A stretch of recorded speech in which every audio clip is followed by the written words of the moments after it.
రౌతులపూడి మండలం ఏ మల్లవరం గ్రామంలో హాస్టల్ విద్యార్థులకు యూనిఫామ్ పంపిణీ చేసే కార్యక్రమంలో ఎమ్మెల్యే సత్యప్రభ పాల్గొన్నారు. విద్యార్థులకు యూనిఫామ్ పంపిణీ చేసిన ఎమ్మెల్యే సత్యప్రభ ఈ సందర్భంగా మాట్లాడుతూ ఎన్డీఏ కూటమి ప్రభుత్వం అధికారంలోకి వచ్చాక విద్యార్థులకు సర్వేపల్లి రాధాకృష్ణ విద్యామిత్ర కిట్స్ పంపిణీ పథకం ద్వారా పుస్తకాలు, బ్యాగ్, యూనిఫామ్, షూస్, బెల్ట్ నాణ్యతతో అందించడం జరుగుతుందన్నారు.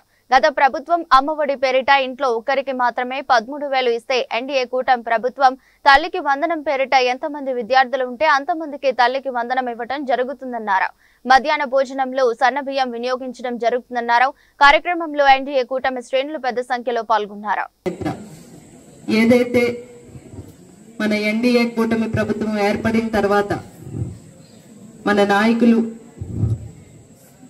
చంద్రబాబు నాయుడు గారు, పవన్ కళ్యాణ్ గారు కలిసి ఈ రాష్ట్ర అభివృద్ధిని, సంక్షేమాన్ని సమాంతరంగా గత 5 సంవత్సరాల్లో నిర్వీర్యమైపోయి ఎక్కడికో వెళ్ళిపోయిన ఈ రాష్ట్ర అభివృద్ధిని ముందుకు తీసుకువెళ్లాలని ఈ సంవత్సర కాలంగా దాదాపు ఒక 70% రాష్ట్ర అభివృద్ధిని ముందుకు తీసుకొచ్చారు. అదేవిధంగా సంక్షేమ పథకాలను కూడా అమలు పరచడం జరిగింది.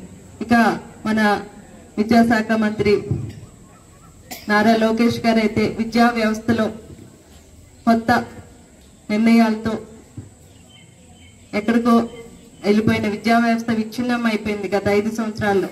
దాన్ని సరిచేయాలని కొత్త నిర్ణయాలతో, కొత్త పద్ధతులతో దాన్ని మరింతగా ముందుకు తీసుకెళ్లడం జరుగుతుంది.